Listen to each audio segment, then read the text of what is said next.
For today's Motivational Monday, I'm going to tell you the story about St. Nicholas. This is the true story of St. Nicholas. He was born during the 3rd century in the village of Patera in Asia Minor. At the time, this area was Greek and is now on the southern coast of Turkey. His wealthy parents raised him to be a devout Christian, though they died in an epidemic while Nicholas was still young. Obeying Jesus' word to sell what you own and give the money to the poor, Nicholas used his whole inheritance to help assist the needy, the sick, and the suffering. He dedicated his life to God and was made a bishop of Myra while still a young man. Bishop Nicholas became known throughout the land for his generosity and helped those in need, as well as his love for children and his concern for sailors and ships. Under the Roman Emperor Diocletian, who ruthlessly persecuted Christians, Bishop Nicholas suffered for his faith. He was exiled and imprisoned. The prisons were full of bishops, priests, and deacons, and there was no room for actual criminals such as murderers, thieves, and robbers. When he was finally released, Nicholas attended the Council of Nicaea in 325 AD. He would die December 6th, AD 343, in Myra, and was buried in a cathedral church, where a unique relic called manna formed in his grave.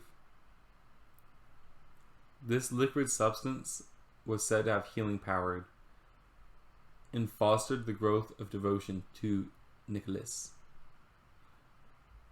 Now, what sometimes is confusing to people is people associate St. Nicholas with Santa Claus, which is not actually a direct comparison. In fact, St. Nicholas Day occurs on December the 6th and is a great feast, though on the Julian calendar that would fall on December 19th.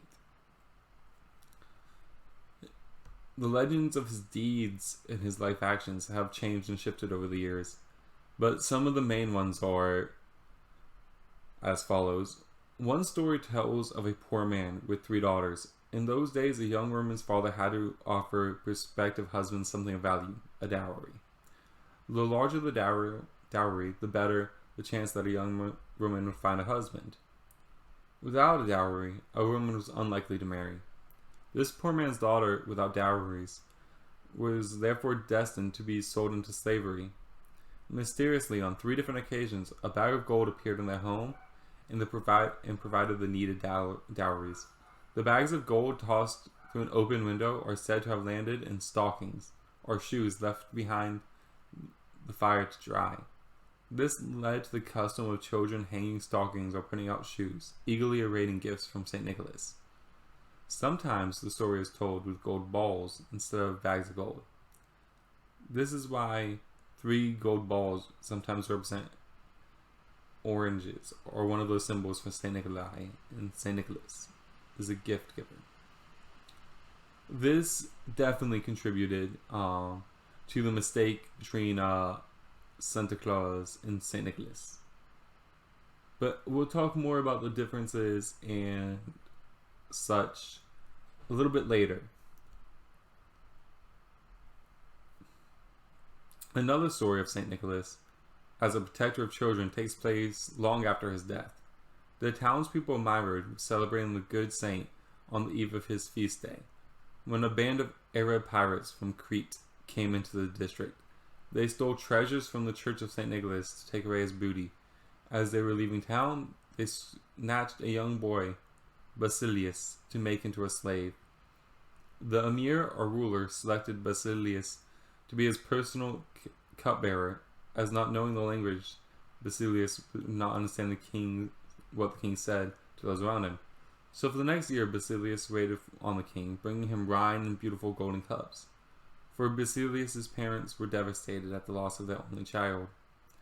The year passed slowly, and they filled with grief. As the next St. Nicholas feast approached, Basilius' mother would not join the festivity, as it was now a day of great tragedy for her. However, she was persuaded to have a simple observance at home, with with a quiet prayer for Basilius' safekeepings. Meanwhile, as Basilius was fulfilling his task in serving the emir, he was suddenly risked up in array. St. Nicholas appeared to the terrified boy, blessed him, and set him down at his home back in Myra.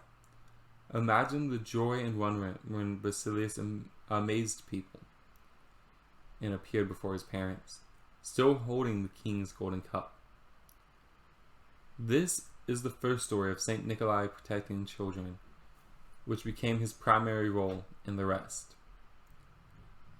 Now, there are dozens of more stories that are inspiring and show how St. Nicholas cared for others before himself and wanted to help those in need, to help children who couldn't protect themselves, to help the poor, and just do what all of us should be doing during this holiday season. So, in saying this, I want to issue a challenge to everyone watching and myself. We need to do at least one act of selfless service to our community. Help those in need in some way or another this year. Let's aim to do it before December 19th. Besides that, I want to quickly differentiate between Kris Kringle, or Santa Claus, and St. Nicholas. So, undoubtedly, Kris Kringle was inspired by St. Nicholas, but the difference is Kris Kringle, or Santa Claus, while having things in common, decided to celebrate the birth of our Savior Jesus Christ, while St. Nicholas was more focused on just helping those in need, specifically protecting children and fighting poverty. So they're very similar in that they're both caring, but they're also different in a couple key ways. But on next Motivational Monday, I'll tell you guys the story of Kris Kringle, or Santa Claus. But until then, have a nice night, evening, or day. I don't know when you're watching. Just have a good one, everybody. Bye, everybody. Peace. Ow! Be kind to one another. Always. See you guys next time.